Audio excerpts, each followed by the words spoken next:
wabarakatuh. Waalaikumsalam warahmatullahi wabarakatuh.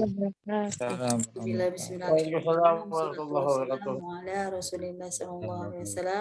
Rabbi shrah li sadri wa yassir li amri wahlul 'uqdatam min lisani yafqahu qawli amma ba'du. Alhamdulillah, puji syukur kepada Allah Subhanahu wa taala. Kembali atas ridho rahmat Allah Subhanahu wa taala bisa bermuajahah by virtual dengan senantiasa semuanya insya Allah dalam rahmat dan ridho Allah dan keadaan sehat walafiat semuanya, sehat jasmani, rohani, dan sosial, fisik, dan psikis. Amin. Salawat serta salam semoga terlimpah curah kepada baginda Rasulullah SAW dan insya Allah kepada kita semua sebagai umatnya. Amin. Alhamdulillah, insya Allah terlihat kalau yang on cam dihoir ya sehat walafiat semuanya. Amin. Baik, untuk melanjutkan pembelajaran sharing diskusi malam Ahad ini biar tambah semangat, biar mendapatkan keberkahan dan ilmu yang bermanfaat. Kembali kita membaca sebelum memulainya dengan membaca doa.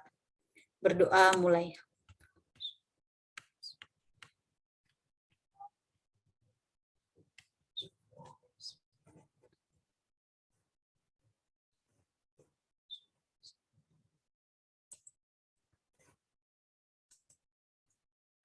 Berdoa selesai, alhamdulillah, syukran. Afwan, oh iya, Ibu belum share di grup ya untuk materinya. Sebentar ya, Ibu share dulu. Yang bisa buka e-kampus sudah cek materinya? Sudah, Bu. Materinya buat semangat ya. Sudah, Bu. Semangat nggak dengan materi psikologi perkembangan khususnya malam ini? Tentang apa ya? Prok tentang apa ya? Neonatal. Bahasa kitanya apa? Bahasa maksudnya bukan bahasa psikologi. Masa bayi. Kelahiran bayi, masa kelahiran baru lahir. Ya. Iya, masa bayi ya. Masa bayi baru lahir. Seru ya kajiannya. Sebentar Ibu kirim yang untuk teman-teman yang belum bisa masuk e-kampus kan belum ya? Atau sudah ada yang berbaik hati mengirimkan? Belum. Oh belum. Baik, ini Ibu sedang masuk ke filenya dulu untuk share. Psikologi perkembangan pertemuan ketiga.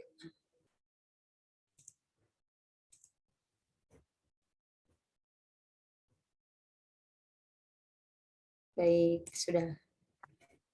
Tafadhol, silakan. Baik, Ibu juga akan share. Kalau malam ini sampai jam 21.30 ya. Kita sesuaikan. Iya, Bu.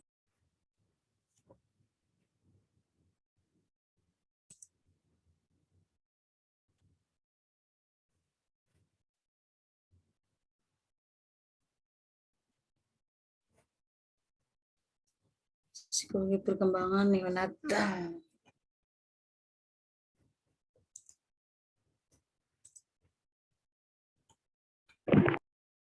Ini baik Ahyuti Bapak Ibu yang dirahmati Allah Subhanahu wa taala.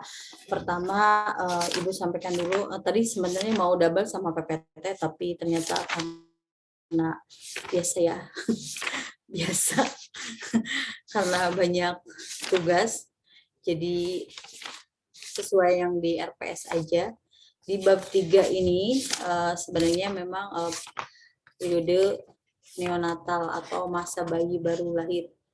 Masa bayi baru lahir ini di sini sebenarnya yang pertama adalah tadi ada ya ciri-ciri sesuai yang sudah dituliskan. Kemudian di dalam ciri-ciri ini banyak sekali dan juga tentang masa bayi periode dari ciri-cirinya terus terbagi beberapa.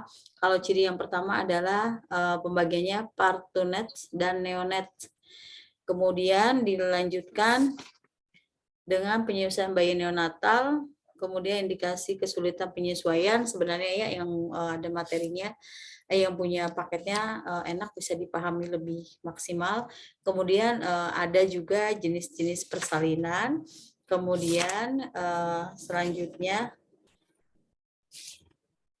yang poin besarnya, kemudian perkembangan bayi itu fisik dan psikologis, dilanjutkan dengan efek jangka panjang bayi prematur.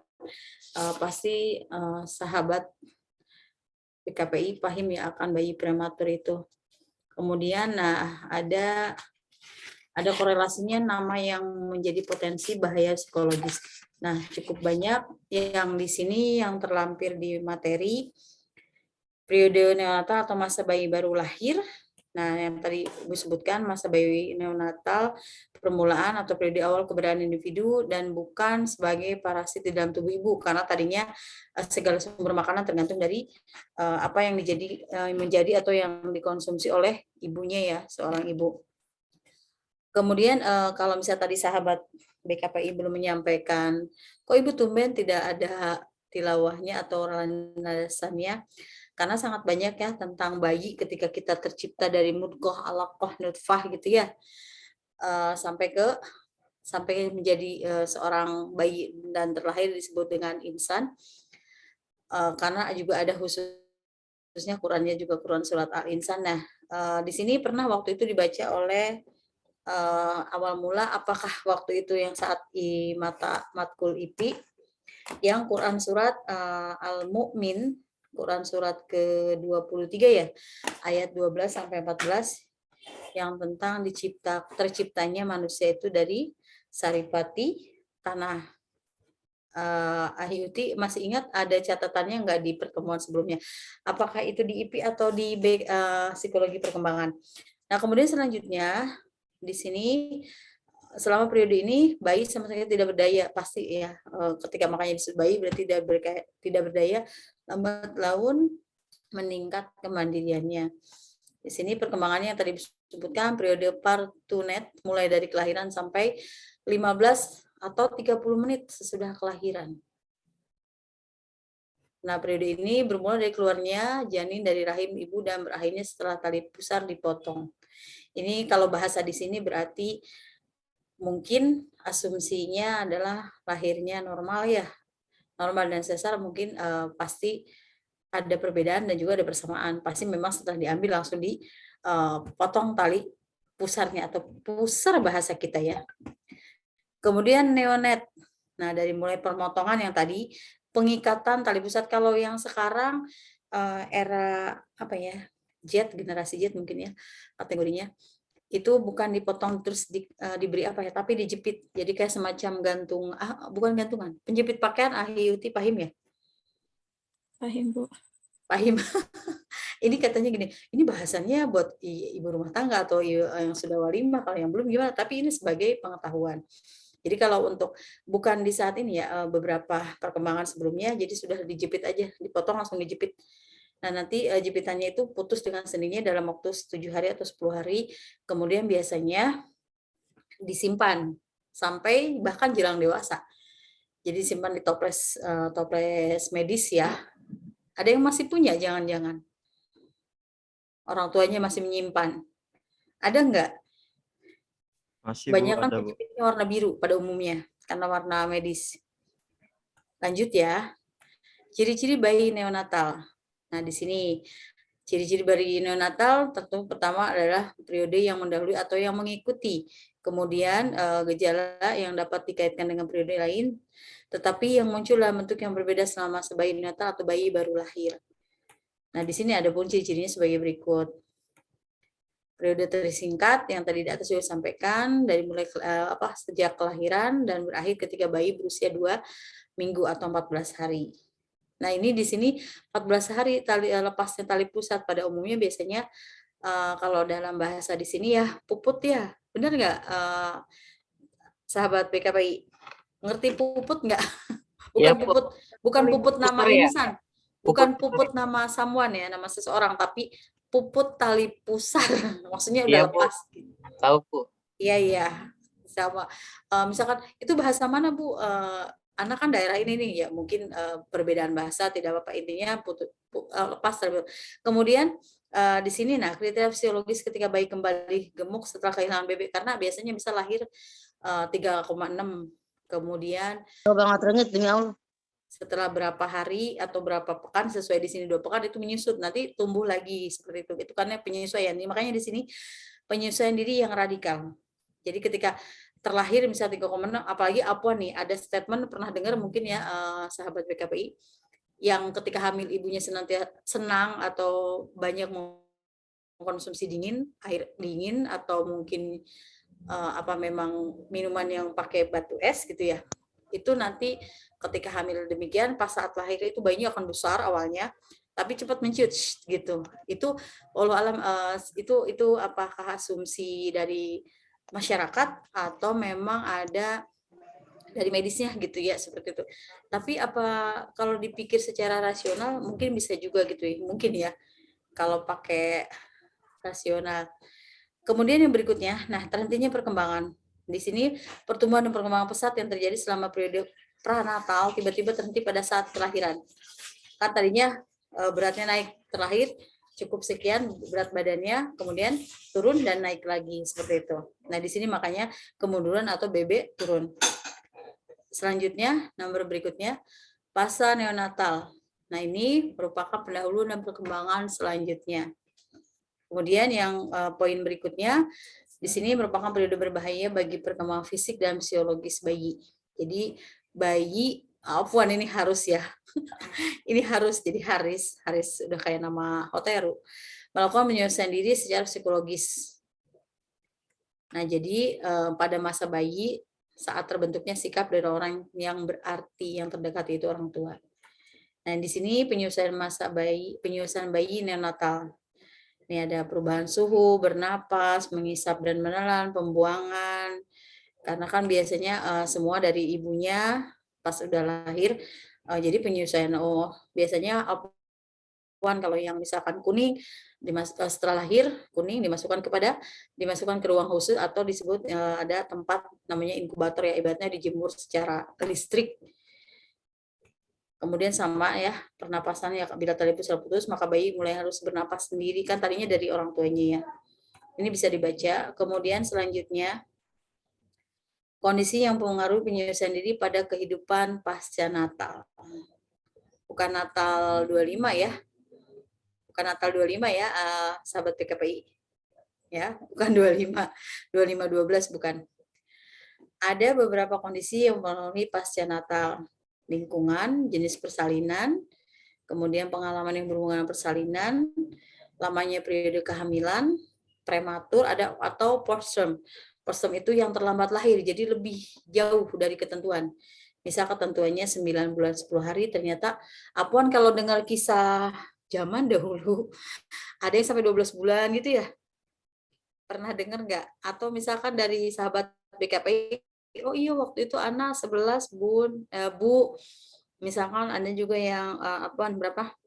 10 bulan seperti itu. Ya, jadi beragam ya. Yang normalnya 9 bulan 10 hari. Kemudian selanjutnya nanti bisa dibaca lagi ya. Tadi sampai kepada periode kehamilan ya. Kalau prematur sudah paham ya, belum masanya sudah lahir gitu ya. Atau misalkan baru berapa pekan atau berapa minggu atau berapa bulan. Ada juga bisa terjadi lahir prematur atau keguguran. Kemudian senyum dong Ahyuti, bahasannya seru nggak? Kemudian usia kehamilan. Nah ini usia kehamilan. Ketika sampai pas mau melahirkan otomatis panjang badan, pengerasan tulang, lingkar kepala, iritabilitas, refleks, keadaan gigi dan lainnya sampai semuanya. Nah, di sini kalau bayi prematur mengalami komplikasi dalam masa penyesuaian biasanya, tapi kalau yang normal standar tidak mengalami. Itu untuk periode IUT. Sebentar, Ibu ada ini masuk. Soalnya Ibu lagi prepare WS ya. Ibu belum sempat share teman-teman sahabat BKPI yang mau ikut ya. Besok mungkin pada kalau yang lihat story Ibu ya, acaranya besok Muslim Counselor. Lagi loading ini lama ini Ibu, lagi ada yang masuk. Sampai di sini dulu ada pertanyaan sahabat Saya Bu BKPI. mau bertanya Bu. Ih, keren. Siapa? Pak Is apa Alif? Faiz Bu. Padahal masih beberapa. Silakan, A. Mengenai bayi prematur. Nah itu bayi prematur itu biasanya itu karena hal dari masa kehamilannya yang kurang baik atau bagaimana ya Bu ya? Atau karena ada tekanan-tekanan dari Yang ditanyakannya karena apa gitu? iya kenapa gitu. Nah, sama ada satu lagi nanti pertanyaannya. Yang pertama mengenai bayi prematur itu dulu. Jadi Iya, kedua. seperti itu gitu Bu. Apakah karena emang dari fisik si ibunya yang menjadikannya anak itu prematur atau karena memang apanya gitu Bu? Baik, A. Ibu jawab ya. Langsung Ibu jawab. Sebentar Ibu juga compare dulu ke buku. Nah, ini. Jadi yang tanyanya itu faktor apa gitu ya. Iya Bu benar. Sebenarnya kalau dalam ilmu psikologinya, pertama mungkin gini, bukan dari tinjauan psikologi dulu. Jadi kita tinjau dari syariat Islam dulu. Jadi ketika alhamdulillah terjadi pembuahan, kemudian bisa dikatakan sampai proses kemudian pas apakah setelah ditiupkannya ruh atau belum, ternyata faktornya misal kalau dari kita berbicara syariat Islam berarti ibaratnya iza azaluhum itu ya, sampai di usia saat itu sudah Allah berkehendak keluar gitu ya, artinya keguguran. Tapi berarti biasanya gini, kalau sudah ditiupkan ruh ya, Ahyuti sahabat PKPI, berarti kan sudah memiliki napas ya atau jiwa ya. Kalau udah ditiupkan udah hidup, walaupun misal bentuknya baru apakah sebesar kepala tangan ataupun lebih kecil. Itu kita orang tuanya pertama tetap bisa menunaikan memberi nama. Ini belum dari faktor psikologis ya, keguguran itu. Kemudian setelah pemberian nama, artinya dalam ajaran Islam nanti putra putri atau anak kita yang belum terlahir artinya keguguran, baik itu keguguran ataupun misalkan apa lahir tapi wafat, itu nanti di yaumil akhir tetap nanti menjadi dewasa sesuai pertumbuhannya, ibaratnya kalau dalam psikologi ya. Jadi pas bertemu ya ya abi ini anakmu ini gitu ya, misalkan kita beri nama, kalau terlihat misalkan gambaran laki-laki, atau biasanya walaupun belum terlihat perempuan atau laki-laki, biasanya diberi namanya kalau dalam ajaran Islam lebih ke laki-laki. Nah itu karena faktor itu ya, berarti iza ajaluhum sampai di situ ya untuk yang syariat Islamnya. Kemudian dari psikologisnya, dari tinjauan psikologisnya, pertama mungkin kenapa kalau seorang yang hamil itu harus sehat, fresh, kemudian happy atau bahagia, terlebih lagi artinya jadi siap fisik dan psikisnya. Jadi faktornya bisa dari fisik dan psikis. Kalau fisiknya misalkan apakah karena faktor pekerjaan berat, atau mungkin bisa dikatakan kerjaannya nggak berat, tapi tingkat stresnya yang tinggi. Sehingga kekebalan tubuh atau imunitas seorang ibu itu lemah, walaupun sebenarnya nggak lemah secara lunglai, letih, lesu, dan lain-lain misalkan gitu ya. Itu bisa juga menjadi faktor. Terlebih lagi misalkan di sini banyak yang tadi sebenarnya yang tadi udah Ibu sampaikan dari ilmu psikologinya dari fisik dan psikis seorang ibunya tersebut. Jadi akan mempengaruhi. Kemudian ada juga misalkan memang dari segi kesehatan atau medis di samping psikologis bahwa janin tersebut tidak berkembang. Jadi harusnya usia sekian udah ada perubahan dalam beberapa pekan, kemudian bulan, tetap hitungannya pekan, kemudian berbulan. Tidak ada perkembangan, akhirnya walaupun tidak keguguran, dianjurkan untuk diambil. Artinya karena tidak berkembang. Jadi boleh dilakukan tindakan apakah itu kategorinya operasi kecil atau mungkin ya memang karena tidak berkembang akhirnya keluar regulasi seperti haid, menstruasi. Jadi tidak terjadilah, artinya tidak sampai anak atau bayi tersebut terlahir ke dunia. Jadi demikian. Tadi ada lagi nggak apa yang ingat itu tadi pertanyaannya. Yang bagaimana Bu? Ya ada lagi nggak tadi berapa Oh. item pertanyaannya? Saya ada satu lagi, tapi Yang mana satu lagi? satu Masih lagi Bu, tentang prematur bukan? bukan Bu, tapi mengenai itu apa namanya? Aduh lupa. Apa sih namanya? Oke, kalau lupa nanti kalau ingat. Baik, Ibu lanjut dulu ya. Yep. Iya, Pak Is care banget ya. Udah ke sana pertanyaannya. Itu Afwan kayaknya boleh nanya Bu. Kenapa? Wahyu Bu mau nanya Bu. Oh, Pak Ustadz. Enggak, tadi ada bisik-bisik suara apa. Sebentar, Ibu ini mouse-nya mau klik kembali ke laptop. Susah. Iya, Pak Ustadz, Tafadol. Afwan ini off cam Bu karena keadaan kurang memungkinkan. Ah, iya. Ini mau nanya mengenai bayi anak yang autis, terlahir autis gitu Bu. Oh, sebentar, Pak. Nanti kita masuk dulu. Masih ada kajian ya, belum sampai ke situ. Oh, belum Bu. Iya, enggak. Iya, sebentar. Ini mouse-nya kok nggak bisa gerak kembali ke apa itu? Share screen ya.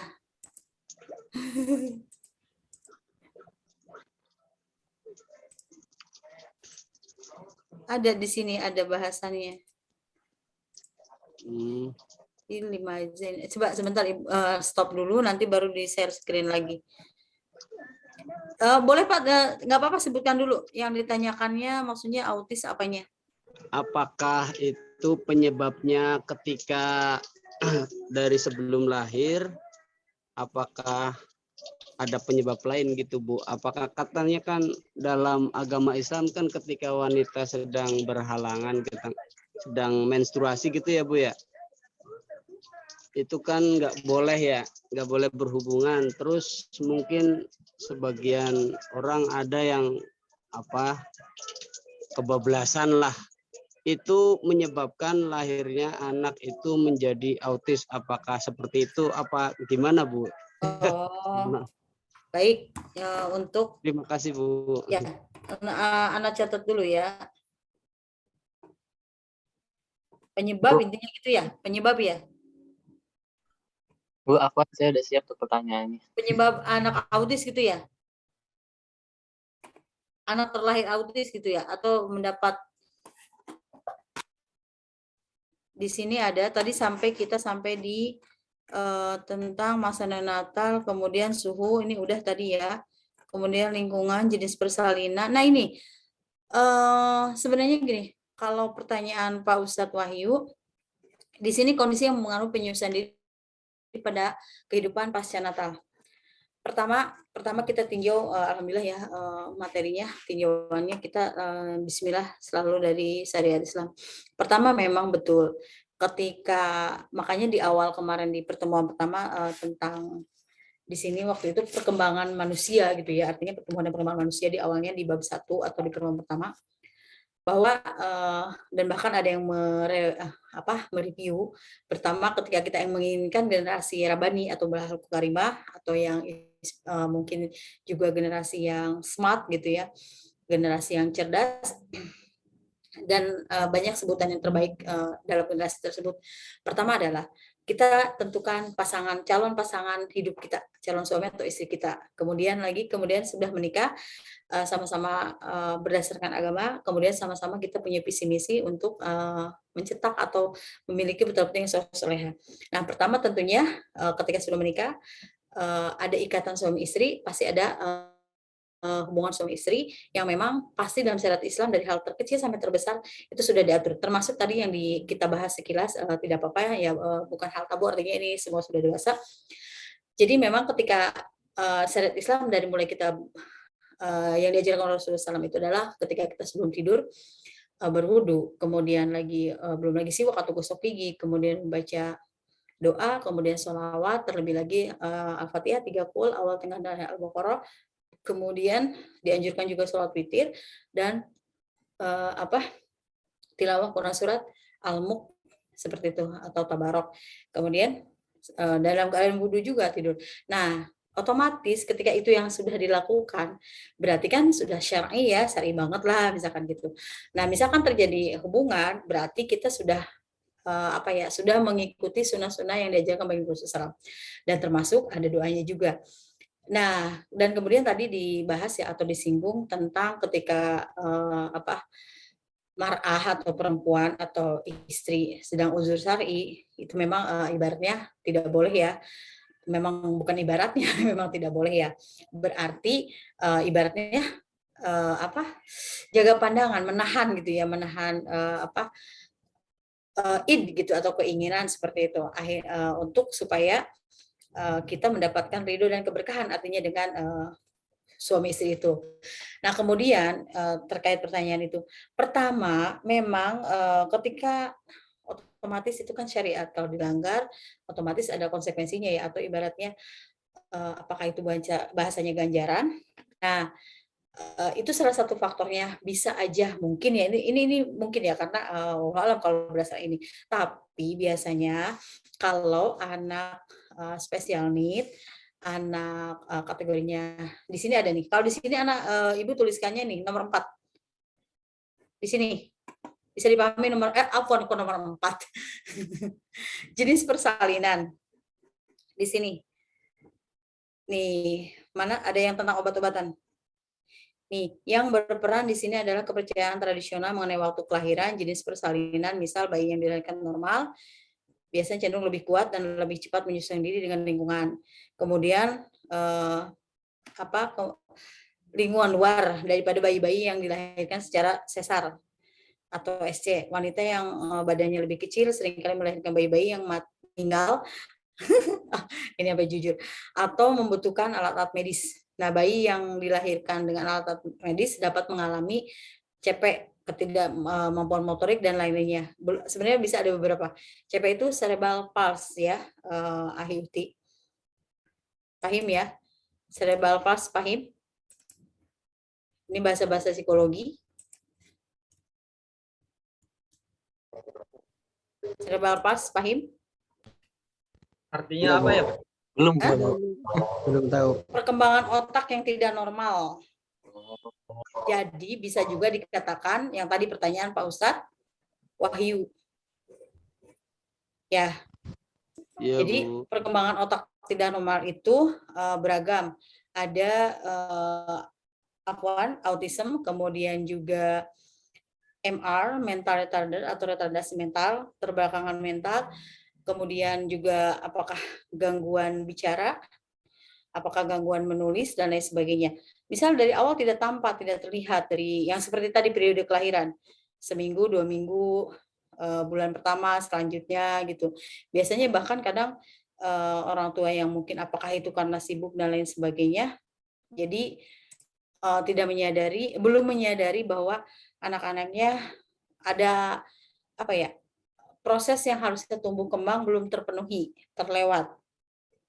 Makanya kita harus peka, anak usia 2-3 bulan udah bisa miring kiri kanan tengkurap. Kemudian di bulan berikutnya atau berapa bulan ketika udah masuk ke MPASI, pendamping ASI, udah bisa mulai merangkak. Kemudian seiringnya itu lagi, merangkak ya bahasa Indonesia. Kemudian apakah bisa merangkak terus berdiri dan lain sebagainya. Nah, itu kita harus perhatikan, terutama tahap bicaranya. Makanya pertama kita kembali kepada syariat Islam ketika lahir diazankan. Karena sebenarnya untuk melatih daya dengar juga.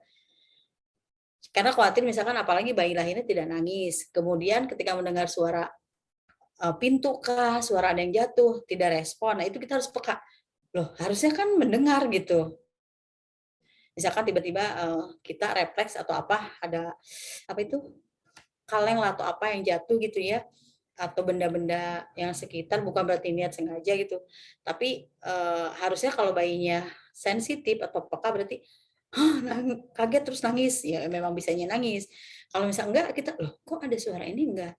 Terus kemudian ketika banyak saudara ramai teriak-teriak, kan biasanya bangun kaget gitu, seperti itu. Kok ini enggak? Misal kita udah happy aja, kayaknya anakku anteng, soleh banget gitu kan, ibunya sibuk, padahal kita harus peka. Misalkan dengan direspon walaupun masih baby tepukan, kemudian dicolek, kemudian kakinya, telapak kakinya dikelitik kaki tapi ibu nunjuk tangan ya. ini ranah kecerdasan ya, kaki tapi nunjuknya tangannya. Karena nggak mungkin kalau kaki ya.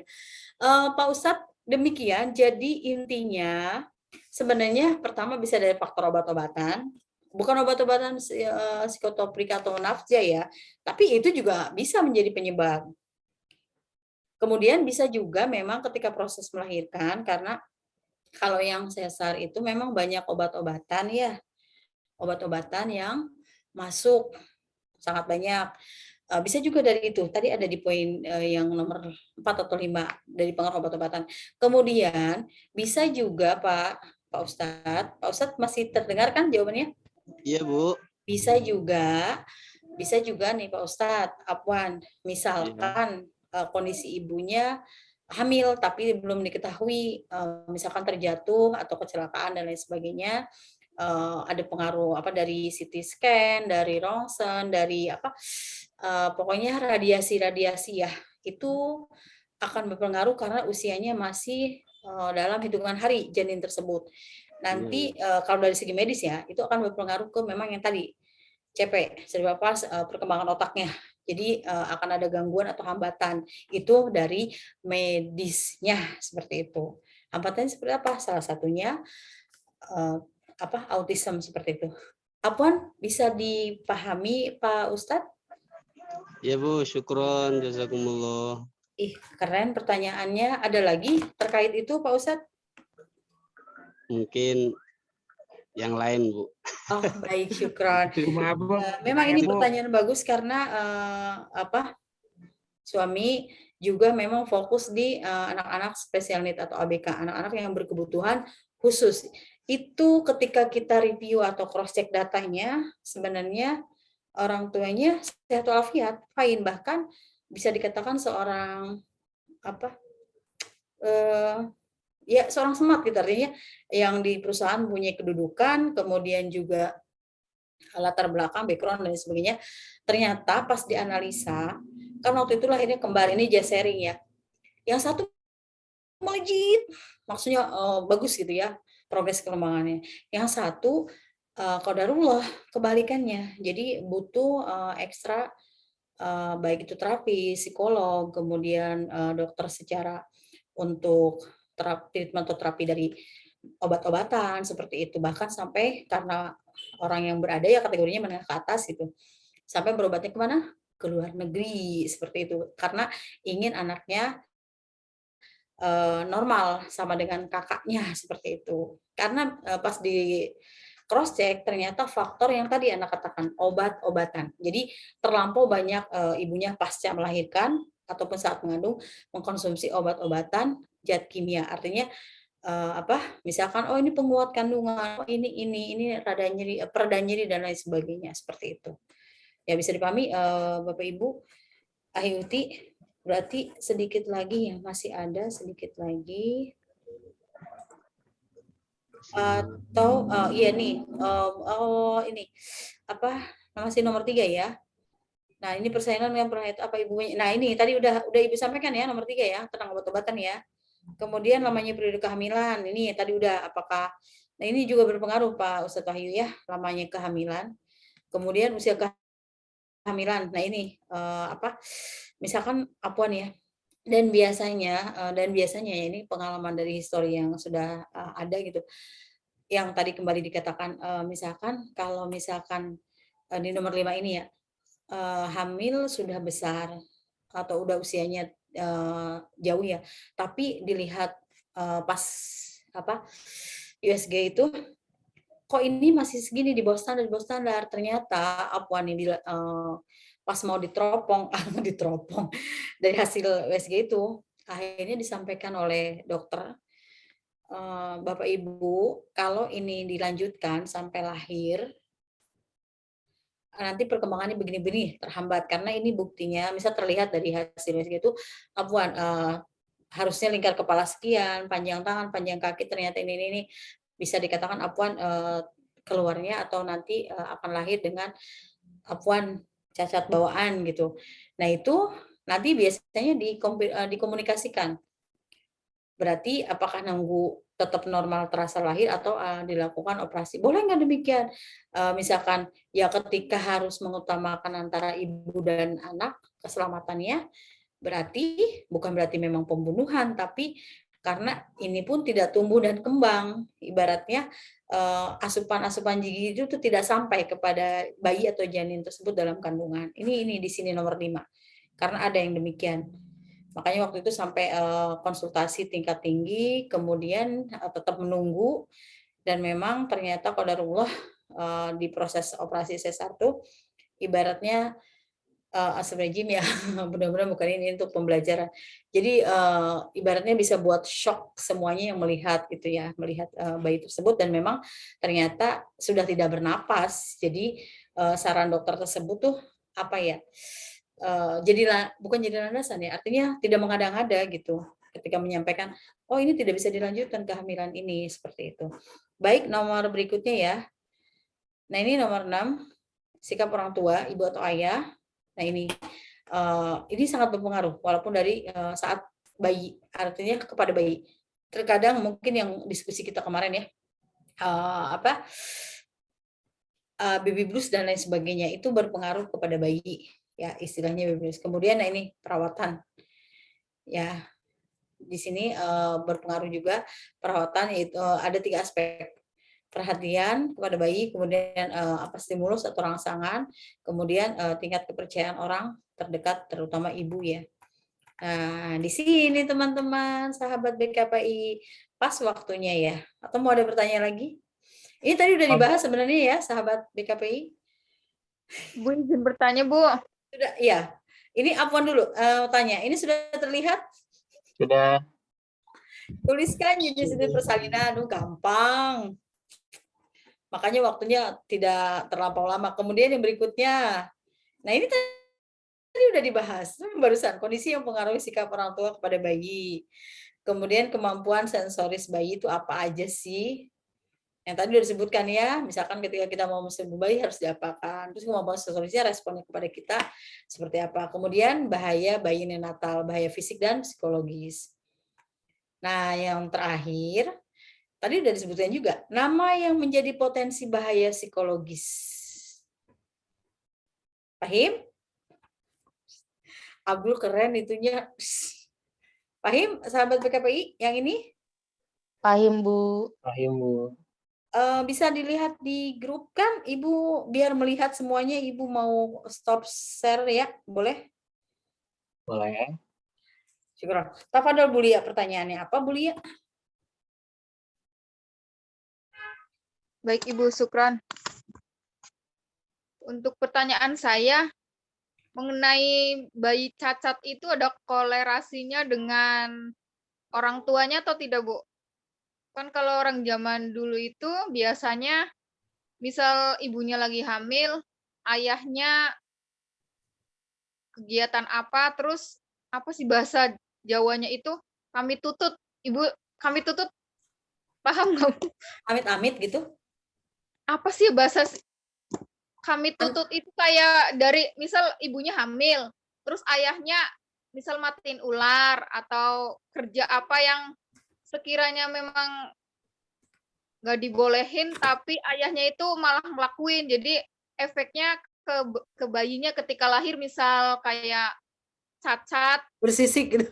Iya, maksudnya ada. Mancing. Iya kan, kalau orang zaman dulu itu kayak sekarang aja masih kayak di kampung-kampung, bisa lagi hamil, diemut-emut, diinget-inget, soalnya istrinya lagi hamil, nanti kami tutut, kayak gitu. Itu sebenarnya ada kolerasinya atau apa ya Bu, hanya opini saja atau apa? Baik.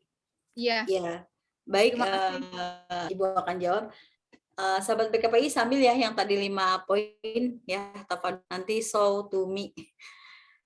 Pertanyaan Bu Lia adalah bayi cacat ada kaitan atau korelasi dengan orang tua? Artinya tadi sudah sekilas dibahas, adanya masih pendapat tradisional yang misalkan sama dengan yang tadi pertanyaan Bu Lia. Misalkan seorang istri hamil, suaminya, atau seorang tidak harus suaminya dulu, seorang istrinya atau ibunya yang sedang hamil ini misalkan Ada istilah tidak boleh melilit anduk di sini, nanti kelilit tali pusat. Kemudian lagi makan jangan di piring besar, nanti teman bayinya besar sehingga proses persalinan normal susah. Kemudian tidak boleh mengunci rambut, nanti pusat dan lain sebagainya pokoknya. Seperti yang tadi juga disebutkan Bu Lia, tidak boleh mematikan atau membenci sesuatu sehingga nanti akhirnya anaknya mirip gitu dan lain sebagainya.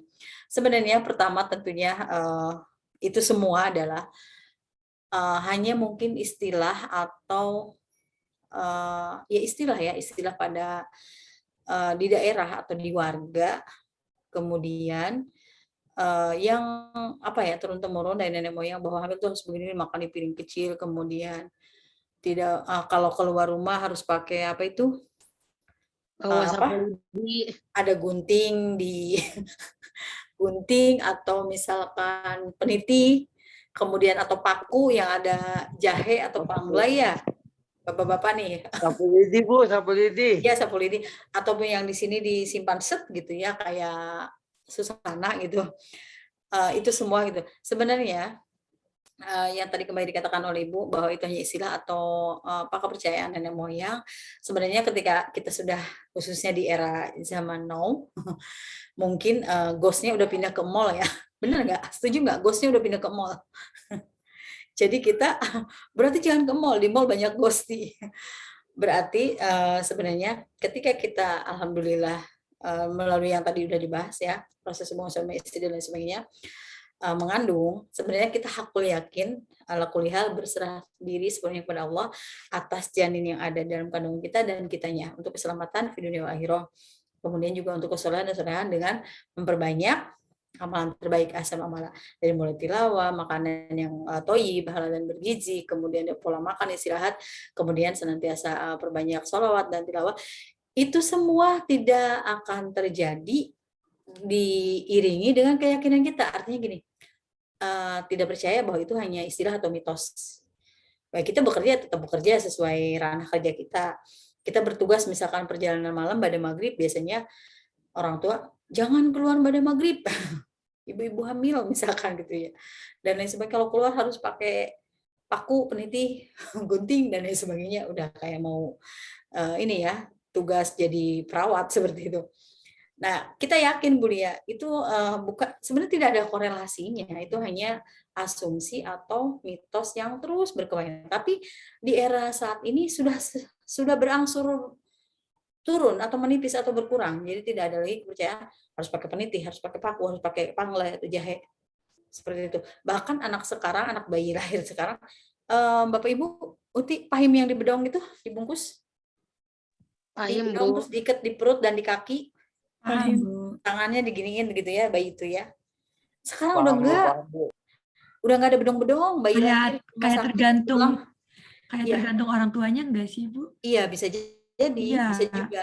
Jadi pas pulang bayi itu udah begini tidurnya aja, udah begini Iya. merdeka. Udah bukan begini lagi seperti itu.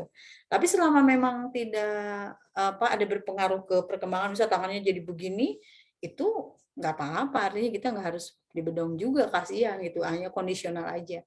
Benar, bisa juga kembali ke orang tuanya. Begitu Bu Lia, sebenarnya tidak ada kaitannya, apalagi bahwa kalau kita benar-benar yakin, hakul yakin dalam Quran surat At-Tin ya, seni takwim. Jadi Allah menciptakan kita tuh dalam keadaan bentuk yang sempurna.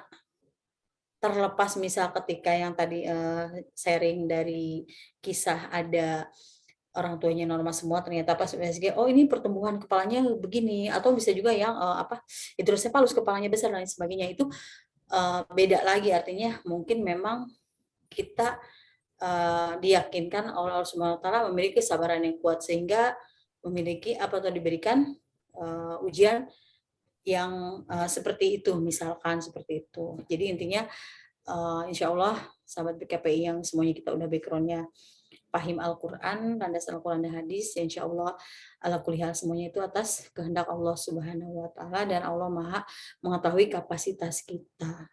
Tapi tetap doa dan usaha kita tempuh. Jadi nggak misalkan, oh kita mau udah tawakal, pasti Allah memberikan terbaik, kita udah ngaji, udah sholat, udah puasa.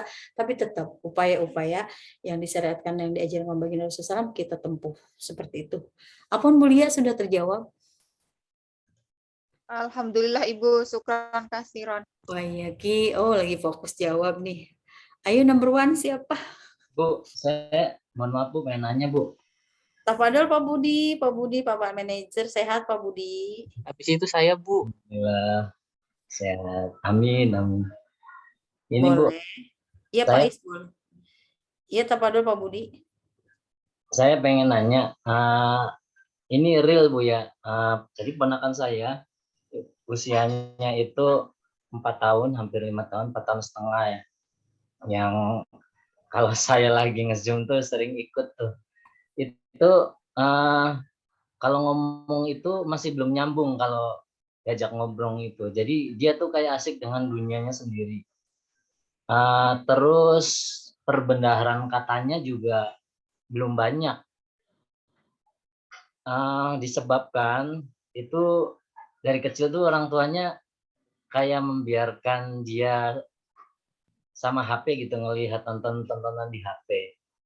Apakah kondisi yang sebenarnya kita anggap nggak normalnya karena usia segitu bahasanya masih belum banyak dan masih belum nyambung kalau diajak ngobrol panjang itu apakah masih bisa disembuhkan dan caranya itu seperti apa ya Bu, ngajak anak sehingga bisa ya normal seperti anak-anak seusianya? Berapa usianya Pak? Hampir 5 Oh, tahun. 5 tahun. Baik. Sebentar, Ahipais apa? Mengenai Pertanyaan Ahipais apa? masa kelahiran. Hah? Mengenai masa pasca kelahiran cuma ada kaitannya pas masa pranatal gitu. Langsung pertanyaannya aja ya Bu ya. Kan ketika bayi baru lahir itu dapat diidentifikasikan dari dokter gitu biasanya kan. Saya kurang tahu juga. Diidentifikasikan dokter itu ngasih tahu bahwa tuh biasanya bayi itu memiliki alergi gitu ya Bu ya. Memiliki alergi. Contohnya tuh alergi susu sapi atau enggak mempunyai alergi terhadap suhu yang terlalu dingin gitu. Nah, apakah alergi itu ada asal-usulnya dari keturunan atau emang ada faktor yang mempengaruhi semasa pranatal tersebut? Gitu. Terima kasih. Alergi ya? Jadi Iya. pertanyaannya penyebab alergi gitu. Iya, jadi kadang bayi baru lahir gitu dokter ngasih tahu bahwa bayi ini memiliki alergi susu sapi gitu misalkan. Itu apakah emang faktor keturunan atau memang semasa pranatalnya itu ada ya yang mempengaruhinya? Gitu. Ya, baik. Yang pertama Pak Budi dulu. Pak Budi, berarti masuknya apaan ya Pak? Itu gangguan bicara ya, artinya seseorang balita ya, tapi udah 5 tahun ya. Balita yang memiliki atau adanya kesulitan berbicara gitu ya. Jadi sebenarnya mungkin ya, pertama kalau kita tinjau faktornya yang tadi dibahas di awal, jadi ketika bayi waktu itu Ana lupa.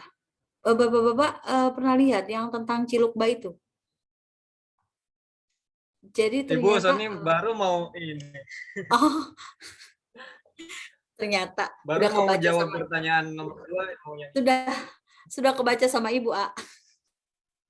Sebentar. Jadi gini, kalau sebelum kita tadi kan udah disimpulkan berarti gangguan bicara, walaupun sebenarnya bisa bicara, tapi artinya perbendaharaan kosakata dan lain sebagainya, dan pola komunikasinya yang masih ibaratnya pasif gitu. Otomatis memang gangguan bicara kategorinya.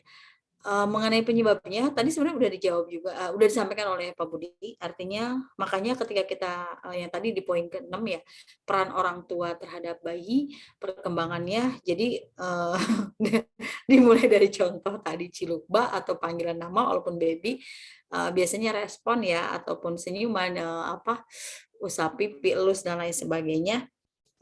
Kemudian seiring perkembangannya terus kita ajak komunikasi, oh ini apa, ini warna apa, ini berapa, ini siapa, dan lain sebagainya. Nah mungkin tadi juga Pak Budi sudah menyampaikan terhambat karena adanya proses pembiaran atau ya mungkin benar ya pembiaran atau ya setelah pertama pembiaran keduanya adalah kurangnya stimulus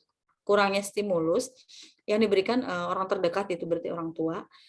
Kemudian lagi di samping kurangnya stimulus kedekatan berarti. Jadi udah beberapa faktor tuh ya. Nah, tapi tadi di ending pertanyaannya bisa nggak diterapi? Bisa. Bisa, Pak. Jadi bisa cepat mengikuti dengan anak-anak normal seusianya, bahkan nanti bisa melebihi. Terapi bicara kategorinya berarti. Apakah mau di rumah sakit atau di klinik tumbuh kembang, itu bisa. Nanti di klinik tumbuh kembang tuh dioptimalkan, sangat dioptimalkan untuk pemenuhan sesuai usianya. Bahkan bisa nanti ibaratnya jadi tanpa jeda, tanpa koma nanti bicaranya jadi saking lancar dan aktif dan kosakatanya di luar nalar kita. Jadi yang pemahaman dia tapi udah tinggi, oh kaget kok tahu dari mana, ngerti dari mana, seperti itu. Bisanya demikian Pak. Tapi jawabannya yang jadi pertanyaan, bisa terapi? Bisa. Jadi awalnya karena ada gangguan otot gitu ya, otot bukan otot yang begini ya, maksudnya saraf-saraf yang menuju ke otak kanan untuk proses bicara itu ada gangguan, ada hambatan. Seperti itu, Pak Budi, Apwan bisa diterima, bisa dipahami? Iya Bu, dipahami Bu. Berarti memang itu bisa diterapi lewat ini ya Bu. Apa Iya. namanya? Ke klinik ataupun ke dokter gitu Iya. ya, bisa ini ya Bu, ada ya? Bisa Pak. Makanya waktu itu Ana lihat ada klinik terapi. Pertama memang dengan ya insya Allah mungkin dengan kekuatan doa ya. Sebenarnya ketika digandengkan dengan psikolog itu memang bisa juga. Jadi ketika ada anak yang sama pertanyaan seperti tadi, karena adanya di sini maaf ya urat-urat leher dan ke sini itu terhambat, ada gangguan, mungkin apakah tidak mengalir, apa tidak berfungsi maksimal, tapi terapis itu alhamdulillah gitu. Tadinya yang memang sangat pasif anak-anak bisa aktif gitu. Nanti kita japri aja ya Pak, kalau misalkan mau ke situ. Anak kenal dekat gitu ya, karena sama-sama kadang berada di majelis ilmu gitu. Jadi makanya pas berdasarkan riset dengan Bapak dengan suami gitu, kalau bekerja sama dengan psikolog itu match gitu ya. Jadi memang di sini nih, media terapinya di sini. Nih, di sini. Tapi jadi nantinya anak jadi 2-3 kali terapi karena tadinya terhambat. Karena ketika anak melihat media gadget gitu ya. Kan stuck gitu ya. Ini hanya dilihat. Tapi kalau anak komunikasi, bermain, mobile atau bergerak, pasti ininya otomatis terstimulus. Jadi nggak ada hambatan di wilayah sini, di rahang leher gitu ya. Karena kalau dari segi urutan gangguannya otot-otot di sini seperti itu. Maafi ya Bapak. Iya, iya Bu. Ya Jadi, Afwan. ya karena dia nggak bisa menyampaikan, seringnya itu ya langsung nangis kenceng-kencengnya aja. Ya, biasanya gitu. Jadi kayak attention, jadi butuh diperhatikan. Ya Bu, terima kasih. Ya, butuh perhatian khusus.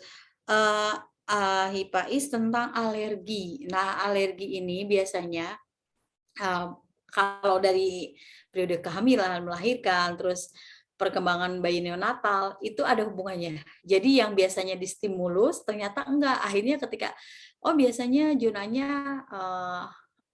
dari mulai lahir awalnya Apwan pas misal kata Pak Dokter, nanti ini usahakan ASI ya karena anak Bapak atau bayi ini ada potensi alergi A gitu ya. Sebenarnya kalau udah ASI-nya terpenuhi itu nggak akan ada alergi karena kan masa itu dalam Al-Qur'an juga 2 tahun. Jadi ketika misalkan tidak bisa memberikan ASI, otomatis dia langsung harusnya realnya ASI mendapatkan yang lain, otomatis secara saraf-saraf atau sel-selnya tidak bisa menerima karena harusnya ASI, karena dalam syariat Islam juga. Nah kemudian setelah itu tidak bisa menerima, akhirnya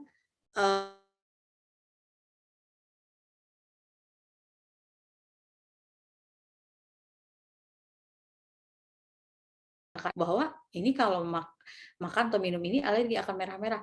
Pertama biasanya sudah dibangun sugesti atau persepsi dan akhirnya jadilah begitu. Tapi kalau misalkan coba dulu ini pasti kita pakai ilmu psikologi yang super ego atau pakai kalau dalam BK konseling berarti kata-kata positif seperti itu. Biasanya gitu baik itu makanan ataupun minuman seperti itu. Tapi memang seiringnya berjalan kalau mengenai alergi banyak faktor internal dan eksternal dari kekebalan tubuh dan dari luar lingkungan yang tidak mendukung seperti itu. Tapi beda dengan anak zaman dulu. Cebur-ceburan di kali di mana tetap sehat. Kemudian apa itu? Lari-larian dan lain sebagainya, main di kali, main di sungai, pulang langsung makan, kadang mungkin sorry Afwan tidak cuci tangan, tetap fine. Beda dengan yang sekarang. Anak-anak kondisi zaman atau generasi Z. Berarti Baik, Afwan, itu udah yang lebih berapa dari- menit ya? Untuk yang apa? Untuk yang tadi sudah selesai? Kayaknya Aisoni udah selesai deh. Ibu tugasnya udah saya selesai, Bu. Udah saya Udah selesai. Keren Pak Budi. Padahal tadi nyimak ya. Kalau sudah selesai, coba Tapi nggak tahu tunjukkan. benar apa enggak. Coba tunjukkan. Udah kayak ini. Anak-anak. Coba tunjukkan. Nggak kelihatan, Bu. Saya share di itu. Oh iya ya. Atau sebutkan yang nomor, sebentar. Ana tanya aja. Oke, nomor 5. Pak Budi jawab nomor 5 dulu. Maksudnya sampaikan pendapat Pak Budi. Oh, ini nama yang menjadi potensi bahaya psikologis itu istilahnya ya, Bu, ya itu ya. Saya tulisnya langsung saja singkat neonatal ya, Bu. Saya jawabnya neonatal karena sebenarnya saya kurang paham juga untuk pertanyaannya, nama yang menjadi potensi bahaya psikologis. Baik. Tadi Oke, saya- skip dulu. Ada yang mau jawab? Nggak apa-apa, Pak. Nggak apa-apa, Afwan. Ada yang mau jawab? CB bukan Bu. Apa, Alif? CB. Si? CB. Oh, sebentar. Ibu tulis dulu tadi Pak Budi. Udah Ibu tanya gitu, udah diskusi. Ini yang lembar latihan. Kemudian Alif. Oke, sebentar. Ada lagi? Siapa yang mau jawab nomor 5? Abdul? Uti belum ada yang jawab. Nomor 5?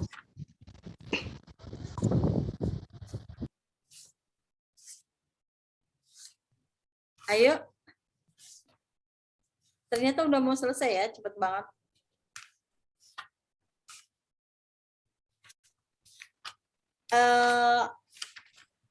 Belum ada yang nomor 5? Agus? Belum, Bu. Oke, Ahisoni. Anaya, Halimah, Novita, Naura, Imroatun, Syifa, siapa ya? Ibu mau panggil? Ibu mau nomor 1. Sarmila. Nomor 1 Aminah ya, Tafadol. Aminah mau nanya apa mau jawab? Mau Aminah? jawab. Silahkan. Ini ngotot nomor 1 mah. Kalau yang sepengetahuan saya, Bu ya, yang saya tahu itu ada sesar, normal, sama yang dibantu alat. Sama apa? Yang dibantu pakai alat gitu loh, Bu. Apa namanya? Kurang tahu, Bu, tapi tahu saya itu soalnya. Induksi. Oh. Induksi. Oh, induksi. Oke. Boleh dijelaskan yang normal dan sesar? Tadi Ibu udah jelaskan. Udah jelaskan di paparan materi. Perbedaannya. Bisa perbedaan, bisa persamaan, bisa kelebihan, bisa kekurangan. Menurut pendapat Aminah, normal dengan sesar, apa sih bedanya? Apa sih kelebihannya? Apa sih kekurangannya? Ayo yang lainnya Tapadol nomor 5 coba. Belum paham dengan pertanyaan Ibu ya, Afwan, ya Allah. Andre, Ahi Andre. Bu, saya mau jawab, Bu. Ya, A. Hal apa bukan, Bu? Tunggu sebentar. Amina mau jelaskan perbedaan sesar normal, kelebihan dan kekurangan, atau cukup yang tadi? Maksudnya jenis persalinan tuh ada yang sudah Amina sampaikan? Saya nambahkan boleh nggak, Bu? Cukup deh, Bu. Oh, udah. Uti Amina udah cukup? Udah cukup? Udah, Ibu. Udah? Iya. Ya, berarti ganti yang lain. Saya, Bu. Sebentar, Pak Guru. Ahiriko mau jawab nomor 5. Pak Guru mau yang nambahkan mana? Yang nomor 1. Saya Oke. Sebentar. Ahiriko dulu tadi ya. Ahiriko yang lebih awal. Ahiriko nomor 5, nomor 1. Nomor 5 tuh hal, Bu. Hah? Apa tuh? Apa artinya itu? Bahaya kesehatan, Bu. Nomor mana, A? Nomor 5, Bu. Nomor 5. Oke, Pak Agus nambahkan nomor 1. Iya, untuk nomor 1 saya tambahkan ada lagi satu jenis lagi yaitu water bird ya, Bu ya. Iya. Ya, adapun mengenai penjelasannya kalau normal ya kita sudah tahu bahwa persalinan normal itu dengan cara mengejan atau ngeden. Ya, setelah sebelumnya itu ada kontraksi dari si ibu. Kemudian bayinya lahir normal itu melalui farji ya. Farji yang meregang. Kelebihannya kalau normal itu kalau sudah yang tadi disebutkan sama ibu dosen, biasanya bayinya itu akan lebih kuat kondisi fisiknya, kemudian lebih siap menerima apa yang ada di sekitar lingkungannya begitu. Kalau yang dibantu alat sebenarnya mirip-mirip seperti normal, lahirnya sama melalui jalur yang sama tapi memerlukan alat bantu karena ada kondisi tertentu yang mengharuskan penggunaan alat tersebut semisal vakum atau forceps gitu ya. Makanya dibantu alat, makanya namanya induksi karena disedot gitu ya, Bu ya. Kemudian ada juga sesar. Sesar ini persalinan melalui operasi, jalur operasi karena ada masalah darurat yang mungkin mengancam nyawa si ibu atau si bayi, atau ada faktor yang lain. Biasanya caranya dengan melakukan operasi penyayatan di perut bawah si ibu untuk mengeluarkan si bayi tersebut. Yang terakhir, yang keempat itu water apa ini? Water bird atau bird tuh? Itu teknik ya bisa masuk ke model persalinan, melahirkan di air. Iya, persalinan di dalam air. Melahirkan di air. Lahirnya sebenarnya normal, tapi di dalam air gitu ya, pakai air hangat di dalam bak. Betul. Fungsinya ya diantaranya untuk mengurangi stres si ibu, kemudian juga untuk memudahkan bayi agar cepat lahir gitu. Itu mungkin tambahan dari saya, Bu. Ya, syukron. Tadi udah ya, akhirnya kok tadi udah kan ya tentang itu. Ada lagi yang nomor 5, Apwan, ayo silakan. Saya, Bu. Tafadhol. Maksudnya itu nomor 5 nama individu ya, seperti yang nama yang sulit dieja atau nama panggilan yang memalukan bagi si anak. Ada lagi, A? Ya, jadi nama yang menjadi potensi bahaya psikologis itu maksudnya nama anaknya ya, Bu. Ya. Nama seperti contohnya nama yang menghasilkan nama panggilan yang memalukan, nama yang sulit dieja, nama yang sangat aneh membuat individu perlu menarik perhatian kayak gitu, Bu. Iya. Ya, syukron Alif. Nah, Ibu tulis dulu Alif. Ahi Uti, tadi alhamdulillah Ahi Alif sudah jawab. Nomor 2 boleh nggak, Bu? Kenapa, A? Nomor 2, Bu. Nomor 2. Sebentar. Nomor 3, Bu. Ya, siap sebentar Abdul. Ini dulu mengenai nama dulu ya. Jadi pertanyaannya kan tadi nama yang menjadi potensi bahaya psikologis. Tadi hampir perfect yang dari Ahi Alif. Jadi misalkan contoh ya, karena ilmu pengetahuan yang belum cukup mungkin ya. Kita sering memperhatikan orang tua zaman dahulu memberi nama anak itu beragam gitu ya, sampai yang unik-unik, bisa juga lucu atau itu aneh gitu dan lain sebagainya. Nah, oleh karena itu kita insya Allah generasi era teknologi gitu ya, seiring perkembangan apalagi ilmu pengetahuan Islam yang memang itu yang utama. Jadi berilah anak nama yang terbaik, memang udah diajarkan juga dalam syariat Islam. Karena nama anak adalah doa, panggilan juga kepada anak adalah doa. Bahkan dalam syariat itu diajarkan bahwa berilah nama yang kalau misalkan diawali dengan putra atau Iwan, Abdul atau Muhammad. Kemudian kalau misalkan putri, bukan berarti ini mengcompare ke ibu ya, pakai Siti, bukan berarti mengcompare ke ibu ya. Itu. Nah, jadi tadi alhamdulillah terjawab oleh Ahi Alif. Jadi ketika namanya kurang baik, tidak bagus dan sebagainya, jadi seiring pertumbuhannya itu akan menjadi beban psikologis anak tersebut seperti itu. Tadi sudah beberapa item dijawab oleh Ahi Alif. Jadi makanya kita 14 menit lagi.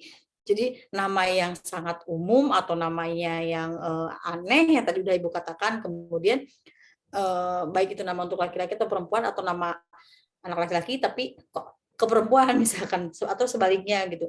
Kemudian nama yang mengenai agama, kemudian nama kuno dan juga nama panggilan yang memalukan seperti itu ya. Atau nama-nama yang sulit dieja, misalkan namanya terlalu keren, apakah itu ke barat-baratan atau ke Arab-Araban. Tapi kalau ke Arab-Araban insya Allah masih bisa ya pastinya. Demikian untuk yang nama ya, sahabat BKPI yang dirahmati Allah, bisa dipahami ya. Makanya pertanyaannya itu.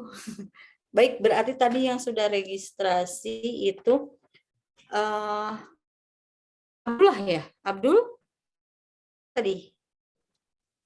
Apa, Bu? Abdul sama siapa? Abdul nomor berapa tadi? Saya, Bu. Nomor Saya, 3, Bu. Oh, oke. Airiko nomor berapa? Nomor 2, Bu. Oke, tafadhol. Ibu sudah tekar. Siapa dulu, Bu? Saya atau Liko dulu? Abdul dulu ya. Iya, Bu. Saya akan menjawab nomor 3, Bu. Kemampuan sensorik merupakan kemampuan vital yang mempengaruhi semua aspek perkembangan bayi, baik internal maupun emosional bayi. Jadi boleh dibilang kemampuan sensorik merupakan jendela bagi perkembangan intelektual dan emosional bayi.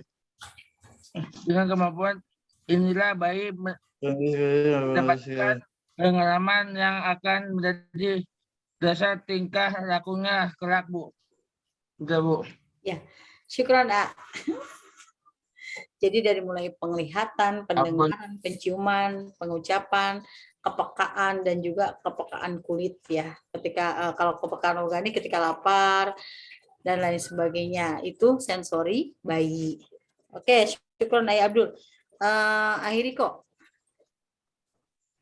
Ya, Bu. Nomor 2 itu kan pertanyaannya kondisi yang mempengaruhi sikap orang tua kepada bayi. Nah, yang pertama kondisi sosial, kondisi lingkungan, Bu. Kondisi lingkungan, yang selanjutnya jenis persalinan, yang selanjutnya usia kehamilan, terus lagi selanjutnya sikap orang tua terhadap bayi, yang selanjutnya perawatan setelah persalinan ya. Itu aja sih, Bu. Ya, sebenarnya kalau untuk yang nomor ini tadi Ibu sudah ada ya dibahas di materi atas perkembangan psikologis bayi neonatal ya, pasca neonatal. Tapi alhamdulillah Ahi juga sudah jawab. Syukron. Kemudian saya menambahkan, Bu. Sebentar Pak Guru, Nomor dulu siapa tadi yang belum? Tisekar tadi ya? Apaan? Sri Iya. Sekar Iya, ya? Bu. Sri Sekar. Sri Sekar Iya, mana? Bu. Coto mate. Aina kok belum terlihat? Udah on cam belum, Uti? Di halaman 2 ya, Sri Sekar. Sekar Pungki sama Sri Sekar. Oh, Tapadol, mana ya? Uti belum on Sri cam Sekar ya? dulu. Oh, ini yang pakai apa? SKY ya? Iya. Iya, Bu. Oh, Ibu cari-cari adanya tadi ngelihatnya Sekar Pungki. Tafadol, Uti, nomor berapa? Sekar mau nambahin yang nomor 3? Boleh, Bu? Boleh, nomor 3. Nomor 3, silahkan. Oh, Iya, sensorik. kemampuan sensorik. Iya, kemampuan sensorik bayi itu kayak pendengaran, kepekaan dalam pendengaran. Yang contohnya kayak tadi yang Ibu jelaskan, bayi baru lahir itu diajanin ya, Bu. Ya, itu juga bisa kita melihat atau mengetes kepekaan kita terhadap bayi apabila dia mendengar. Biasanya kalau ada gelas jatuh mungkin dia menangis gitu ya, Bu. Nah, kalau yang penglihatan bisa juga kayak kita kayak menegur, apa ya bahasanya? Kayak menegur bayi gitu ya, kayak Iya, ciluk ba gitu ya, Bu. iya, Nah, menyapa. si bayi tersebut tertawa kayak gitu kan, karena melihat ekspresi muka kita. Nah, yang ketiga ada penciuman, seperti dia mencium Aroma bau masakan. makanan atau apa gitu ya. Dan yang keempat itu ada pengecapan saat dia mengunyah atau makan, dan perabaan yaitu saat dia tangannya meraba-raba yang seperti di bedong tadi ya, kalau tidur mungkin si tangan bayi itu enggak ada yang enggak lurus gitu, gimana ya, suka meraba-raba kasur atau suka meraba-raba pipinya sendiri, seperti itu, Bu. Ya, Terima syukran. kasih. Uti Sri Sekar ya. Lanjut, Pak Ya. Nasim, nomor berapa? Nomor 2, Bu. Tafadol. Yang Orang tua pertama ya. yang dilakukan orang tua itu olahraga supaya anak yang di dalam perut itu lancar bergerak-gerak dalam kondisi melahirkan dalam kondisi baik dan lancar. Yang kedua, sering mengaji dan berselawat agar orang tuanya dan anaknya itu selamat. Gitu, Bu. Baik, syukron Pak Guru Nasim. Sebenarnya kalau berdasarkan ini, kalau tadi Pak Guru Nasim saat ibu atau ibunya yang mengandung, kemudian ayahnya juga boleh ya dengan bersolawat dan sebagainya, kemudian ibunya juga ada olahraga hamil. Nah, tapi kalau pertanyaan di sini lebih kepada kondisi yang mempengaruhi sikap orang tua kepada bayi, otomatis sebenarnya ketika bayinya sudah terlahir ya, seperti tadi sudah dijelaskan di pembahasan di awal, jadi ketika orang tuanya ayah ibu dalam hal ini sama-sama responsif, komunikatif, itu akan akan memberikan dampak atau efek signifikan tentang perkembangan dan sosial penyesuaian bayi menuju anak-anak balita terhadap lingkungannya. Tapi tadi juga bisa aja itu untuk seorang ibu hamil dan juga orang tuanya. Jadi ketika nanti bapak-bapak istrinya hamil, bukan berarti bebas melakukan misalkan kebaikan. Ibaratnya takutnya nggak ada hubungannya karena kan yang hamil seorang istri atau ibu. Ada korelasinya, ada keterkaitannya bagaimana sikap atau perilaku bapaknya atau suami kepada ibunya, istrinya yang sedang mengandung itu. Sangat signifikan loh ya, hati-hati. Jadi makanya tadi ada pertanyaan Bu Lia, ada korelasinya nggak ya ketika terlahir cacat seperti itu? Jadi bukan berbicara terlahir cacat atau apapun, intinya peran orang tua dalam hal ini ayah atau suami itu sangat berpengaruh dari awal kehamilan juga seperti itu. Baik, tadi yang registrasi lagi sudah tidak ada ya? Kita cukupkan ya? Nomor 4 udah belum ya, Bu? Mau tanya boleh, Bu? Iya, Ahi Bu, baru mau muncul. tanya. Bu, mau tanya boleh nggak? Ibu yang nomor 4 udah belum? Ahi Gilang bertanya, Ahi Sony nomor 4 mau jawab gitu. Ibu Mary juga mau Tapi yang lain udah belum, Bu? Nomor 4. Belum. Ini belum ya? Jadi sekarang Ibu tulis Ahi Sony, kemudian Ahi Gilang ya, Mas Gilang. Iya, Bu. Mas Sony silakan, atau Mas Gilang dulu, monggo. Mas Sony dulu lah. Boleh. Nanggung nomor 4 ya. Jawab dulu. Saya singkat kok. Ada istilah Bahaya bayi neonatal, yaitu bayi neonatal itu dia melakukan penyesuaian yang radikal secara kaget lah ya, kan baru lahir. Terus bahaya bagi fisik ya, dia harus melakukan penyesuaian suhu, bernapas, yang sebelumnya kan di kandungan tidak ada bernapas kan ya. Lalu secara psikologisnya sikap orang-orang terdekatnya bagaimana responnya gitu kan, bagaimana orang-orang terdekatnya melakukan komunikasi dengan bayi tersebut, mungkin begitu.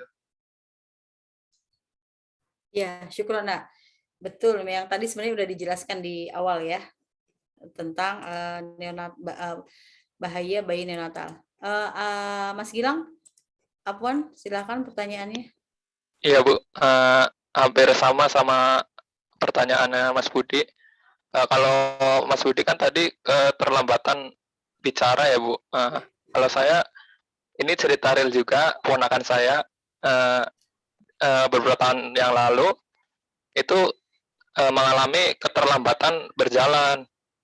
Kalau saya baca kan normalnya seorang bayi itu berjalan sekitar 9, itu paling lambat 18 bulan, Bu. Itu ponakan saya hampir 3 tahun. Iya. Yang bikin saya heran lagi sih, pernah itu ada orang tua ngomong gitu, katanya, coba ntar ada yang pulang sholat Jumat, tolong ditaruh pakai kaki gitu. Terus selang beberapa hari itu bisa berjalan, Bu. Kalau dari segi psikologi itu faktornya apa ya, Bu? Di sana, di Tupperware. Baik, Ai.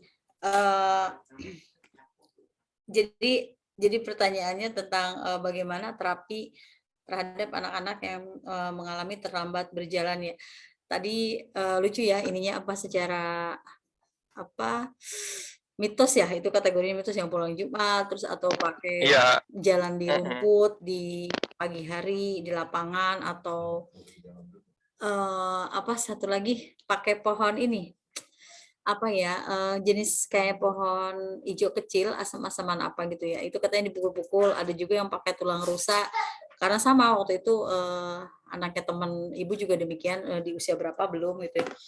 Sampai tulang rusa tuh kalau nggak salah ya, tulang beneran tulangnya atau ekornya yang dikeringkan gitu ya, pokoknya beneran gitu ya. Nah, tapi terlepas dari itu pertanyaannya, sebenarnya kalau itu pun dilakukan di era sekarang ya sebenarnya tidak ada keterkaitannya secara khusus, bukan sebuah terapi, hanya mitos yang diiringi kepercayaan kuat. Oh, harus pakai ini karena yakin percaya kuat ternyata. Tapi jangan sampai karena kita percaya teknik itu jalan karena itu, tapi ya ala kulihal itu semua atas kehendak Allah. Nah, jadi yang menjadi pertanyaan penyebabnya adalah sebenarnya ketika ada gangguan berjalan, makanya alhamdulillah mungkin di kajian ini psikologi perkembangan, pertama kita memahami saat ini bayi baru lahir, kemudian hingga 6 hingga 8 bulan udah duduk merangkak. Nah, kemudian yang tadi 12 bulan itu atau 9 sampai 12 1 tahun sudah mulai berdiri sendiri, berjalan, merambat, membangun tembok, kursi, meja, atau bahkan baby walker dan lain sebagainya. Atau biasanya kalau di kampung itu dibuat dari pohon bambu ya, batang bambu yang ada pegangannya ya, masih ada yang paham itu? Jadi muter gitu sambil bantu sambil bermain. Nah kemudian hambatannya, faktor psikologisnya itu apa? Jadi pertama tentu adalah ketika kita bicara faktornya, apakah itu internal atau eksternal, seperti tadi saat dalam kandungan internal berarti ya sampai proses melahirkan, atau mungkin juga ada pengaruh obat-obatan dan lain sebagainya, atau kurangnya stimulus. Itu kalau dari internal. Nah, kalau eksternalnya adalah karena misalkan anak pernah terjatuh, kemudian kena benturan, akhirnya terkena sarafnya, atau juga yang tadi Ibu katakan ya, ibunya terkena paparan sinar radiasi atau racun, bukan racun beneran racun, artinya obat-obatan yang mengandung bukan bukan bagian atau kompos iya, kandungan obat itu melebihi tinggi batas normal orang hamil gitu. Jadi akhirnya bisa mempengaruhi hal itu. Kalau untuk eksternalnya. Kemudian apalagi faktor eksternalnya ada pengaruhnya juga, ada korelasinya tentang sikap atau perilaku kita terhadap anak-anak seperti itu. Jadi yang tadi internal dan eksternalnya seperti itu. Tapi alhamdulillah sekarang sudah berjalan ya. Udah Bu, itu udah berapa tahun yang lalu sih. Alhamdulillah. Ya demikian Ahi Uti, Puan Jidan, alhamdulillah ya sudah sampai di jam yang ditentukan. Dari Ibu mohon maaf lahir batin, insya Allah kita bertemu. Dan untuk besok Ibu langsung sampaikan sekarang, khawatirnya lupa karena besok pada subuh Ibu langsung menuju lokasi workshop.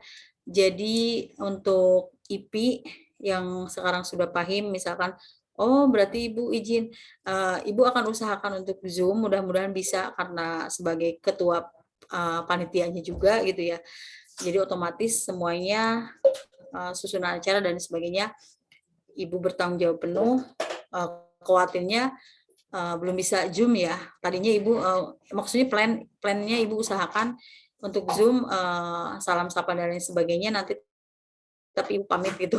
Maksud pamit atau tetap Zoom tapi Ibu sambil warawiri dan lain sebagainya seperti itu. Esok tanggal 20 Ibu ada workshop Muslim Counselor. Seperti itu ya. Jadi mudah-mudahan Ibu bisa. Kalaupun Ibu belum bisa hadir, Ibu sudah izin juga dengan Kaprodi. Ibu izin, nanti tetap ada tugas ya. Mohon untuk tugasnya diselesaikan karena nanti akan dicek oleh Ibu dan juga dari pihak e-kampusnya. Oh bahwa ini pada hari dan tanggal ini BK PI, Ibu maksudnya IP izin seperti itu. Bisa dipahami Bapak Ibu? Iya Bu, bisa. Ya, demikian dari Ibu kita akhiri dengan membaca hamdalah dari sifat dan doa kafaratul majelis. Alhamdulillahirabbil alamin. Astagfirullahaladzim, astagfirullahaladzim. Subhanakallahumma bihamdika asyhadu an la ilaha illa anta astaghfiruka wa atubu ilaik. Ya muqallibal qulub tsabbit qalbi a'udzu bika min ta'atik rabbil zina ilma rasulullah rahman. Akhirul kalam. Wassalamualaikum warahmatullahi wabarakatuh. Waalaikumsalam. Waalaikumsalam warahmatullahi wabarakatuh.